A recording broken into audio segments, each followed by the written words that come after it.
So do you want to feed your child's imagination? Get them off the screens and start using the creative part of their brains? Check out bblocks.com. That's BEBLOX.com. They're building blocks. They're STEM building toys with 8 fun colors. They have accessories. They make the perfect gift for all occasions. So maybe you don't have little ones, but you're going to a birthday party and you need that perfect gift. This is it. It's bblocks.com, BEBLOX.com. It's great for ages 4 to 12 for both boys and girls. And again, you can get it at bblocks.com, BEBLOX.com, or on Amazon. This is the gift that's going to stimulate their brain. Check out bblocks.com. This is WWE superstar Drew McIntyre, and you're listening to the WWE Podcast.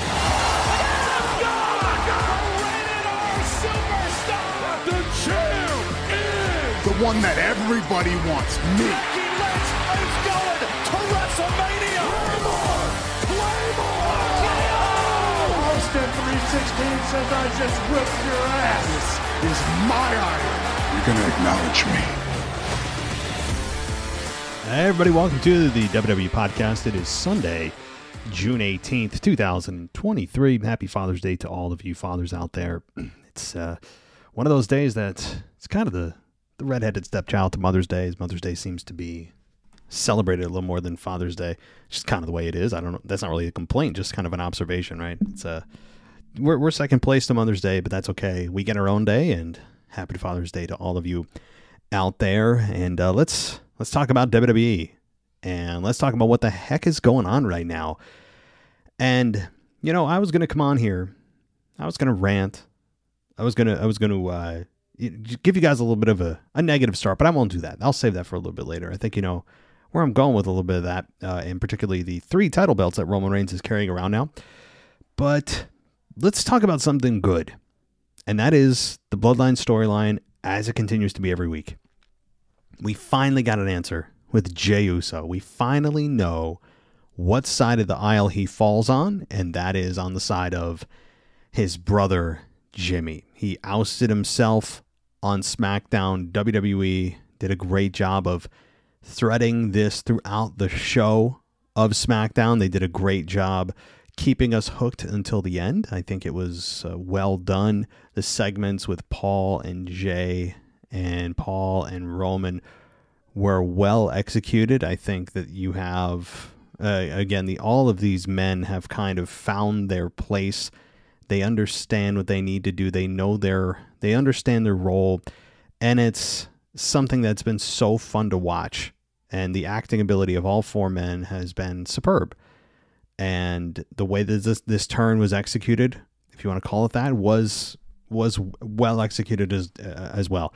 And Jey explaining that, you know, Jimmy didn't want Jey to be the next in line, and Roman basically throwing everything at Jey to get him to stay, and basically selling him a bill of goods that Jey didn't buy, and ultimately saying to Jimmy, "You're out," and then saying, "And I'm out too," and then wham, super kick on sweet chin music almost on Roman, and then Jimmy and Jey both hit a double super kick on Roman.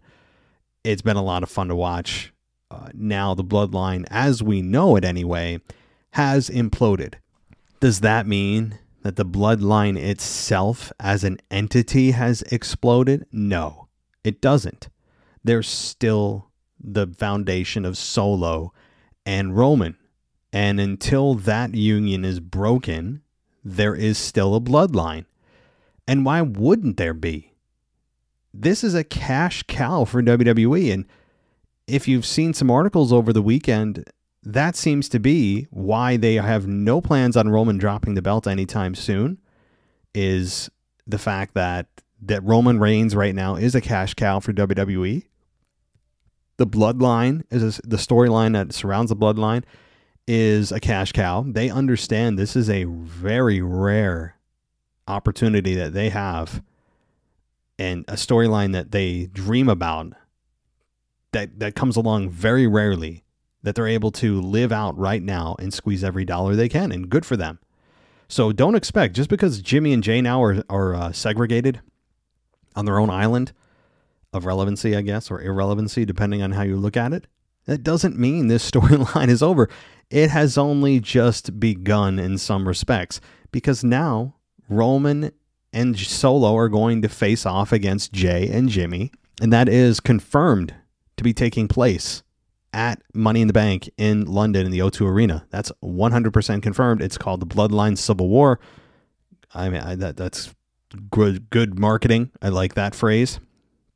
I like the marketing there if you are into such things. And I believe even Marvel did that, didn't they? They called it Civil War with, who was it? Captain America and Iron Man. Good movie, by the way.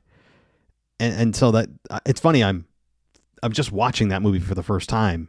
I know I'm way behind on Marvel movies, but it's just weird that it lined up like that. However, great marketing. I like the way that it's being portrayed. It is Civil War. However, is it really Civil War when the one half of the group leaves because they're no longer in that group? It has to happen within the same group, but whatever. It's cool, great marketing, and this story is far from over, because eventually, where does Solo land? You know, what happens there? Eventually, he's going to turn on Roman. Could he be the one to finally take down Roman Reigns and win the championships? Many people are pointing to Solo Sikoa as that guy. It could also be Jimmy or Jey.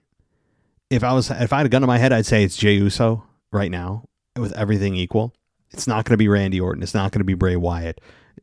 Seth Rollins has a solid chance.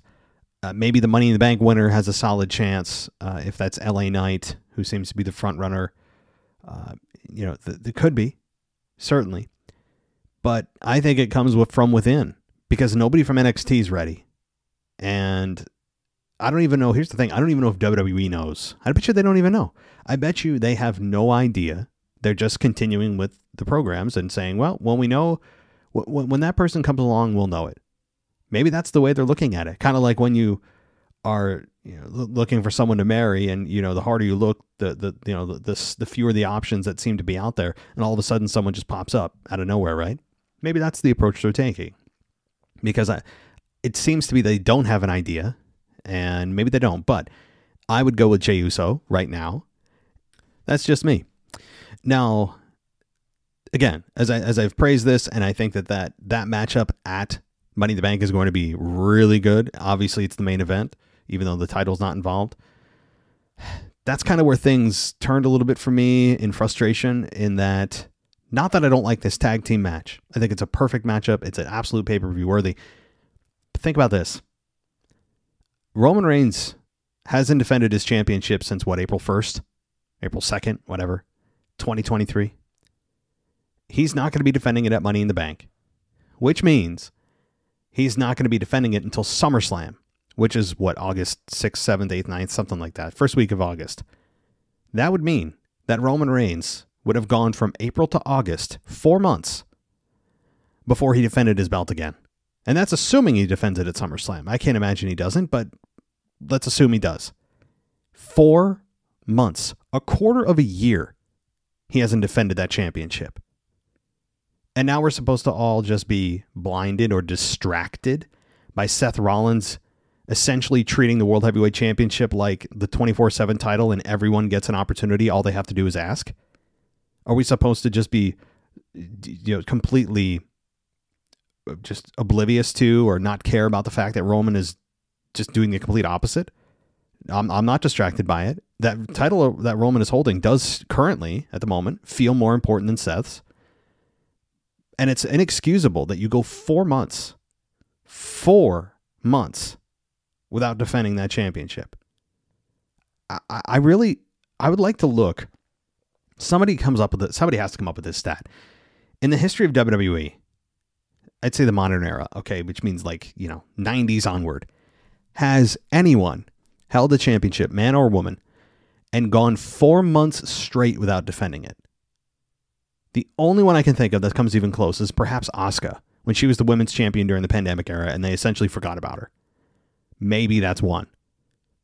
But other than that, guys, this is unbelievable, and I'm not being distracted by or being thrown a consolation prize by WWE and said, well, here you go, little boy. Don't worry about Roman. Worry about this World Heavyweight Championship. You guys wanted a fighting champion. Here you go. Right. And a lot of people are probably obliviously being blinded and distracted by that. I'm not. Hasn't been lost on me. It's inexcusable. And it does, I think, a little bit tarnish the run of Roman Reigns. A little bit. Not enough to take him out of the Hall of Fame or eventually probably become a legend in WWE. I mean, using that word lightly is not something that we do as fans. But he is potentially already bordering on legend. Potentially. Already Hall of Famer, no doubt. But it does a little bit tarnish his run because when you go 4 months without defending the championship, that adds, roughly 120 days to your run artificially without defending it? Are we supposed to applaud that? I'm not asking for a defense every 2 weeks. I'm not even asking for every pay-per-view. Okay? I know a lot of people would like that, but I've kind of come to understand that's not how Roman's run has gone or will go. But 4 months? Are you kidding? You're artificially inflating his run by 120 days in a way. And it does, I think, hurt his run a little bit because there's been so many instances of him going long periods. Not this long. Typically, it's been 2 months. Now, I don't even know if he's done 3 yet. But this is insane. It's insane. I know the Bloodline story has to pass, of course, play itself out, no doubt. The Jey and Jimmy story has been great. It does need to play itself out, but why can't Roman have an opponent in the meantime? I don't understand that. So, anyway, that's one thing. The other thing, you guys saw this one coming. Roman Reigns last week, 2 weeks ago, 3 weeks ago, whatever it was, Adam Pearce introduced him with a new undisputed WWE Championship. Isn't that the name of it? Whatever it's called, right? And that was supposed to be the physical representation of the unification of the WWE and Universal. Finally get one belt. Well, we did get one belt, except we now have 3. And I should have known better. I should have known better that WWE could not help themselves to have Roman appear to be carrying 3 separate championships, when in fact it's 1. Okay, it's 1. I know the WWE and Universal were 2 separate, but we were told it has become 1. So therefore it is 1. There should be 1 belt. But now we're being just completely, I don't know what the word is. We're just being led astray by 3 physical championship belts, yet Roman is 1 champion. I mean, they just couldn't help themselves with the visual. I think that's what they want. They want the visual of Roman with 3 championships, which I think is bad on a lot of levels. Number one, we've seen Roman hold gold. We've seen him countless times at the end of events holding up the championships and the fireworks going off. Wonderful. We've seen it. We get it. He's champion. Wonderful. Okay. But now he's got 3. Are we going to be more? Are we going to be that much more impressed that he's holding up 3 physical championships? The answer is no.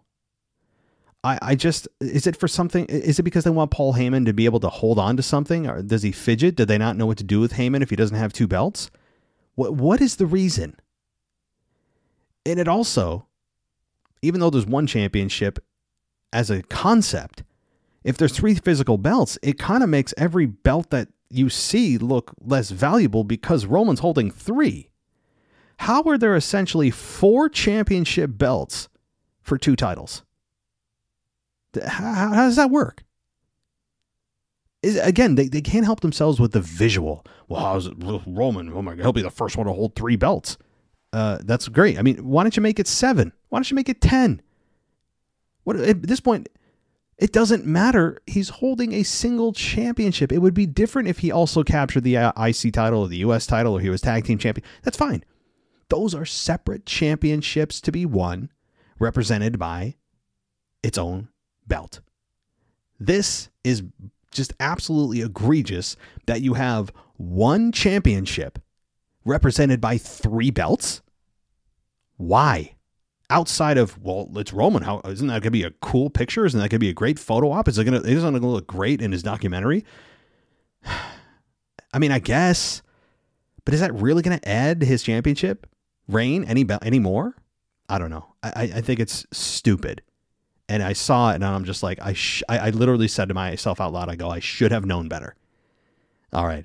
But I wanted to rant about that because I don't understand it. Why introduce a new championship belt that's supposed to take the place of the two that were unified a year ago, and then you still keep the other two around?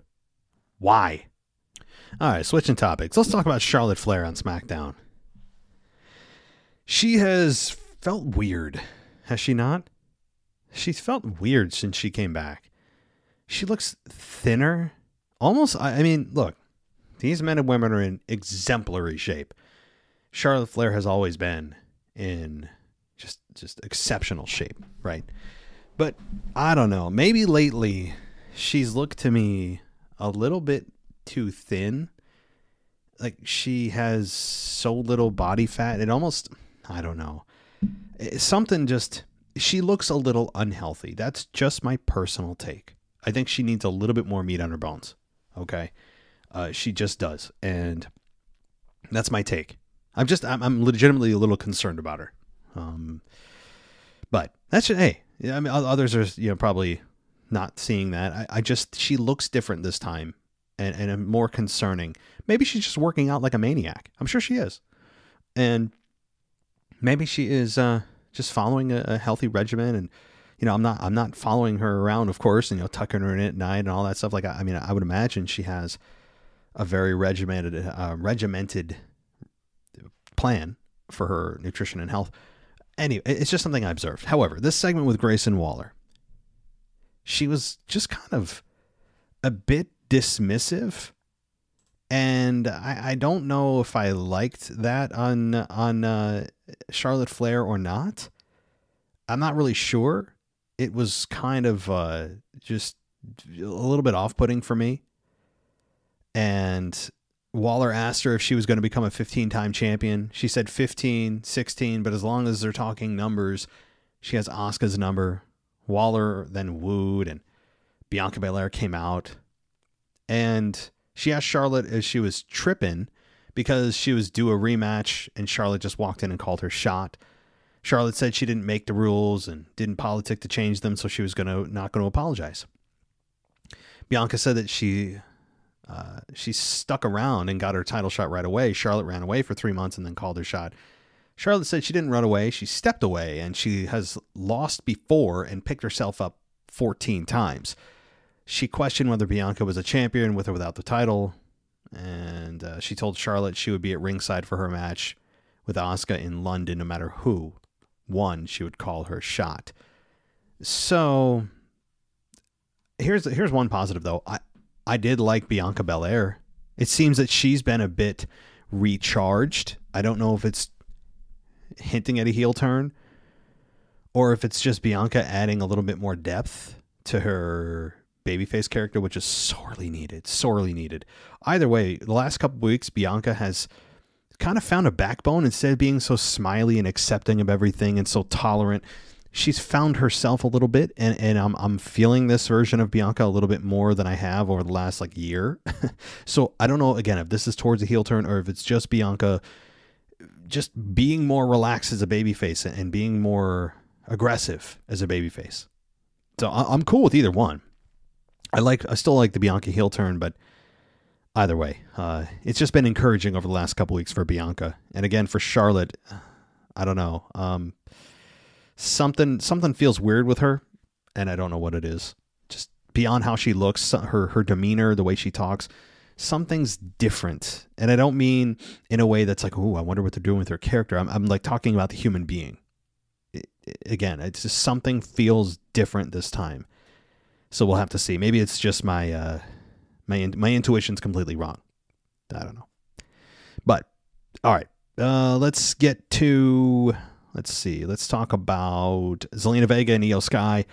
Quick match, 4 minutes or so, and it ended with Sky losing to Zelina Vega because of a Bayley outside accidental distraction. Vega took advantage and hit the 619 and then stacked up Sky and got the victory. Another miscommunication between Io Sky and Bayley, who are both in the Money in the Bank ladder match for the women's side of things. And the problem, though, is I think we have a potential Bayley removal from the match, because she put her opportunity, or she will be putting her opportunity for the Money in the Bank ladder match up, and I don't know if she's going to make it out of there. Okay, because we have Io Sky and Bayley, who are clearly on a path to Splitsville. Oh, and that person's Shotzi, by the way. So Shotzi challenged Bayley for her spot, and Io accepted on her behalf. So that adds more tension. Io and Bayley are in Splitsville. For all intents and purposes, Damage Control is dissolved anyway, and no one cares. In fact, it's a positive. It just is. All right. Let's see. We got a Pretty Deadly and Brawling Brutes match, and this was really good. I enjoyed this. Well, this was the ending. I'll get to let me just start at the beginning here. This was the tag team gauntlet match, and it started with the Street Profits and the Brawling Brutes. The Brawling Brutes beat the Street Profits and then beat the Good Brothers. This was really surprising for the Street Profits. The Good Brothers you expect to just lose because that's all they do. They never get mic time. They just lose. And I think the Brawling Brutes were really the highlight of this match. They got a lot of good. I mean, the crowd was 100% behind them, and rightfully so. And they were a buzzsaw through this match, of course, till the end. The Good Brothers lost. Again, it's crazy that the Street Profits didn't get really much of a showing at all. They just ran into a bro kick and good night the lights. That also leads to more evidence of a potential Street Profits disintegration, whether they feud with one another or they just simply break up and there's no feud. It's just not looking good for the Street Profits. But then we got the LWO versus the Brawling Brutes, and Holland slammed down Del Toro and got the win. So Brawling Brutes beat the LWO, and then Hit Row faced the Brawling Brutes, and boy, oh boy, they got I mean, it was less than 10 seconds. The Hit Row lost to the Brawling Brutes as Flop Dollar, as Michael Cole called him, got hit by a bro kick and lost. This is, and I tweeted this out too. Follow me at wrestling_audio, or just search the WWE podcast on Twitter. You can find me. That if you want evidence, concerning evidence, that Hit Row is up for the future endeavoring list, if they're on that list, you got that evidence on Friday, last night, because it's concerning as hell. And this is the kind of stuff that happens over a prolonged period. When you get this consistent, just burying of talent on the way out, it's concerning as hell if you are a Hit Row fan. Not good, especially not only did you lose in seconds, you got no promo time about this matchup, what it meant to you, why you're competing. And you also got kind of torched by the announcer himself, who usually is there to put people over, but called him Flop Dollar. I mean, so that's not good either. Not good. Oh boy. Then we got Pretty Deadly versus the Brawling Brutes. And you kind of knew here when you're looking at the matchup and you're going, well, who does Kevin and Sami want to face, or who should they face? And if it's a heel team, you got it. I mean, Pretty Deadly had to win this. And they did. And it was a really fun ending to the match here. And it ended with Pretty Deadly getting a clean victory over the Brawling Brutes at 21 minutes. And then we got the Kevin and Sami coming out and said there were some congratulations in order and told them basically get out of the ring. After some back and forth, eventually Kevin, because that's what he does now, is just get angry over everything so easily, comes to the ring, and Pretty Deadly backs off up the ramp. So, okay. They fine. I'm on board for this. I don't know what the shelf life of Pretty Deadly is. I don't know. They seem to have good chemistry. They seem to be good in the ring. They're obnoxious. They kind of check all the boxes of a heel team. We'll see what the longevity is of this team, if they can continue to cut good promos and be beyond just surface level annoying. But if you can find out who or what they are and why you despise them on a deeper level, we'll see if that ends up showing itself. But as it stands right now, and as things played out on Friday night, it was good, and it gives Kevin and Sami fresh opponents.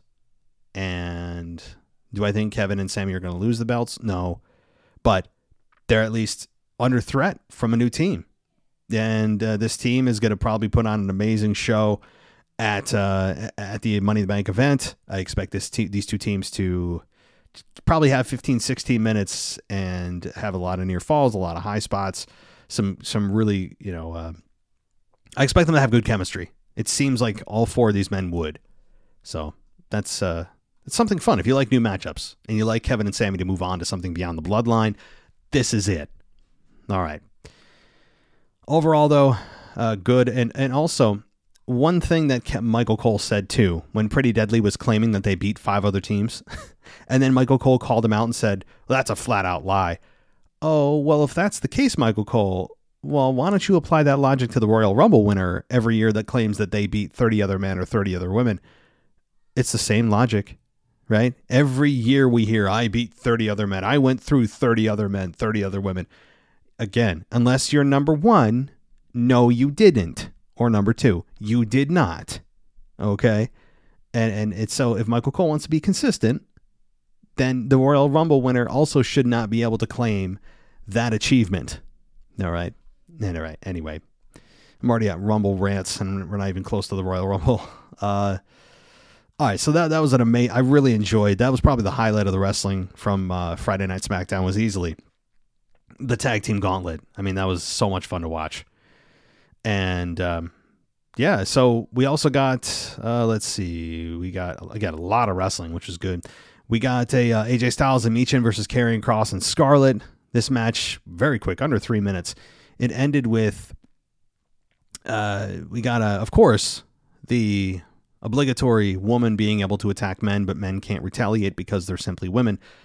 That whole narrative, which is nonsense, but it continued to show itself every week. So as long as it continues to show itself, I'm not going to shut up about it because it's ridiculous.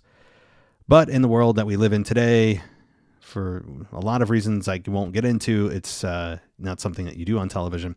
However, this ended with, of course, Scarlett, slapping AJ, and AJ can't retaliate, but then the cross jacket get puts on AJ and hit the cross hammer and got the victory on AJ Styles at 2 minutes and 44 seconds. So again, this isn't going to hurt AJ Styles in any form or fashion. It's just to build a matchup between him and Karrion Kross. Probably that culminates at Money in the Bank. So also good to see Scarlett getting involved, though, I have to say. If she's going to be an actual in-ring wrestler, good to see. All right. Then we get let's see, what did we get after that? Oh, Ray came out and talked about how reforming the LWO was one of his proudest accomplishments, and then brought out Santos Escobar and called him the essence of the LWO and the next Mr. Money in the Bank. And he came out and thanked Ray for believing in him and told him he loved him. And I mean, I thought they were going to make out at one point. And Santos told Ray he inspired him and he was fighting for him. I mean, it's just all this just nonsensical, bland, boilerplate, babyface language of, I fight for family, I fight for love, I fight for truth, I fight for justice, I fight for all of you who have a dream. Shut up. I mean, like literally, like, I like Santos. I like Ray to some extent.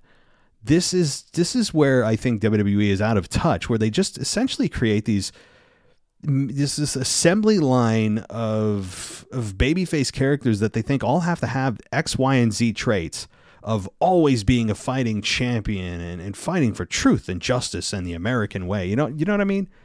It's just like, no, that's not the way people relate anymore. And there has to be an edge. There has to be a connection that's beyond just this wholesome say your prayers and take your vitamins crap, which I think is sometimes goes way too far with their baby faces at times. And sorry, Santos, not your fault here. It's just this was a sickening promo to me from the perspective of being able to connect and be like, man, I could get behind this guy. It's more of just like, ugh. I hear that crap and it's just, I know what you're trying to do and it's just so transparent and it makes me want to vomit. That is what turns me off. However, I know some of you totally disagree with me, and that's fine, right? All right. But LA Knight came out, and he got a nice pop. And boy, the crowd was behind him here.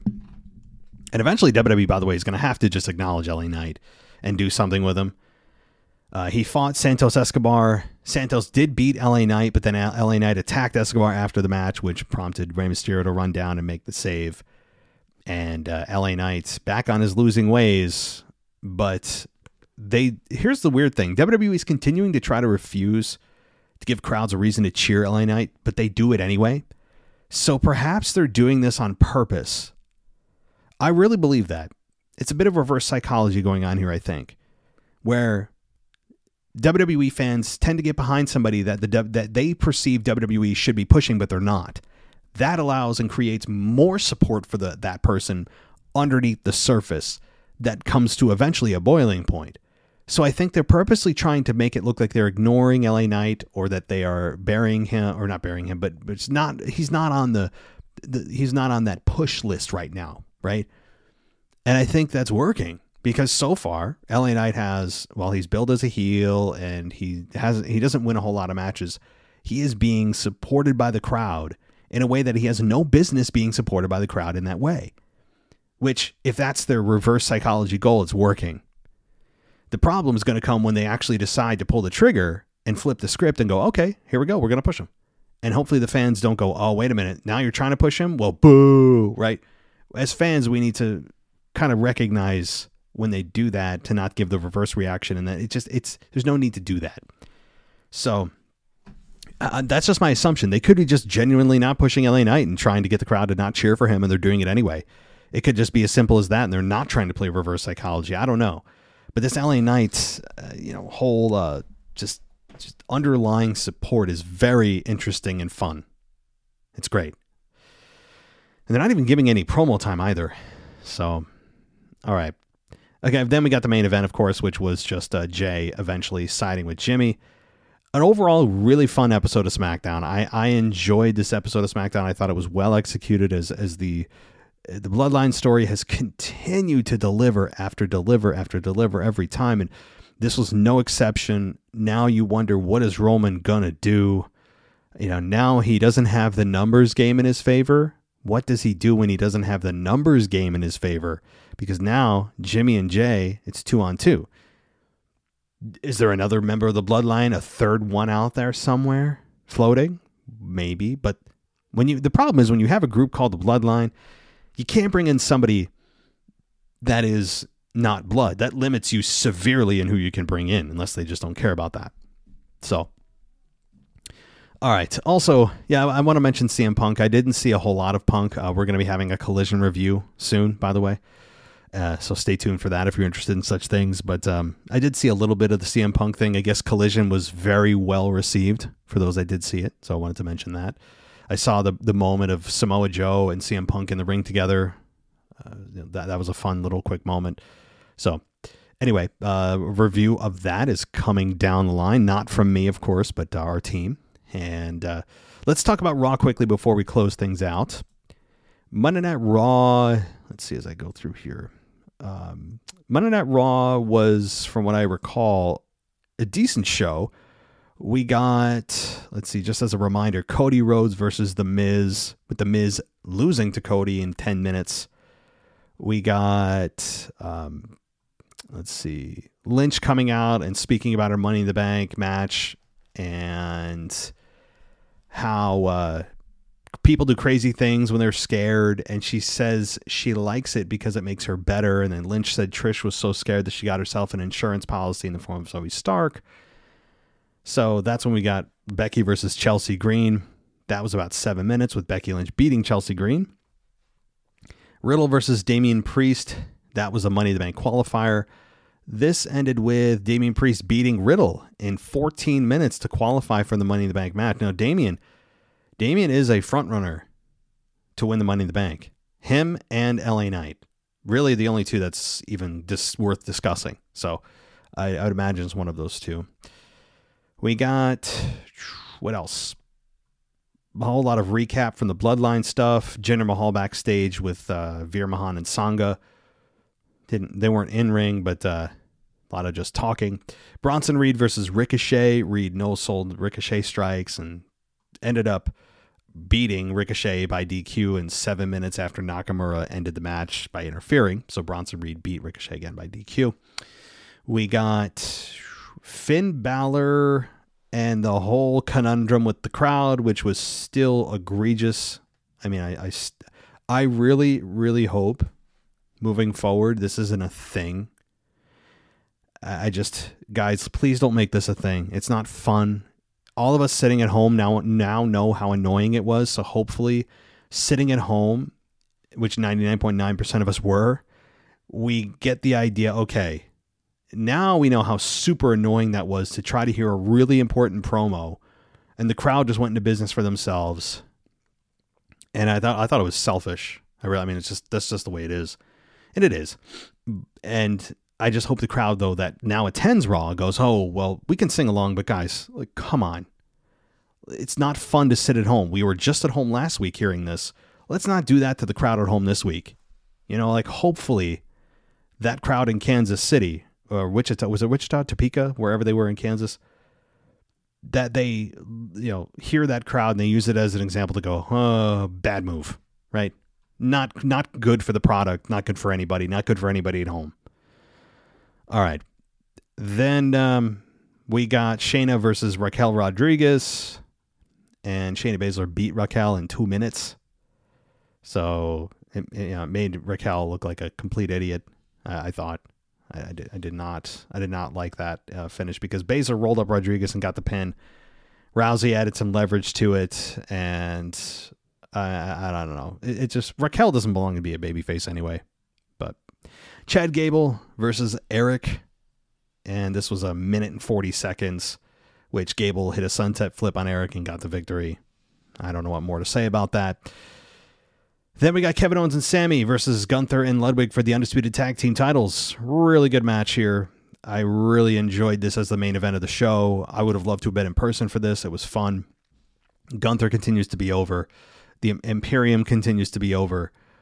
Kevin and Sami are, as you'd expect, have been doing very well, as well as you could expect them to be as Undisputed Tag Team Champions. Hopefully they get unified belts as well. But it ended with a victory here for Zayn and KO. Most interestingly, it was ended with a Blue Thunder Bomb that's traditionally been a transition move. So that's fun because, you know what? A finish doesn't always have to be the maneuver that ends the match. So that was a good thing, I think, to see the Blue Thunder Bomb be the thing to end this match. Unexpected, but fun. And that's your week in WWE, guys. Generally speaking, I know I didn't get every nook and cranny, but that was your week in review for this Sunday, June 18th. And if you guys want to join our Patreon ad-free page, you can do that at patreon.com/WWE podcast. There's a 7-day free trial going on right now for the NXT and SmackDown tiers. There is also WWEpodcast.com or WWEpodcastshop.com. Check them both out. You can go ad-free and get your merch. Or you can go to Apple Podcasts and go ad-free there. Lots of ways to do these things and support the show, or just give us a 5-star rating, guys. 5-star ratings really help us too. Or if you hate us, give us a 1-star. Those still help us too. It really does. So I really appreciate everybody for supporting the show. We continue to grow every week. And we are going to be back tomorrow night with a Anthony DeMarco week in review.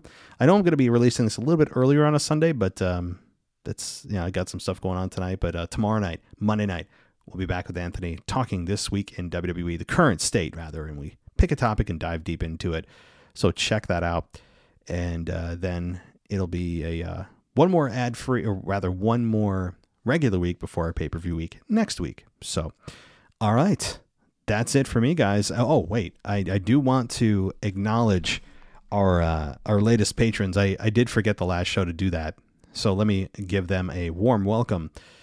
Our latest patrons over the last week: Kyle M., Christina T., and Chase M. Welcome, guys.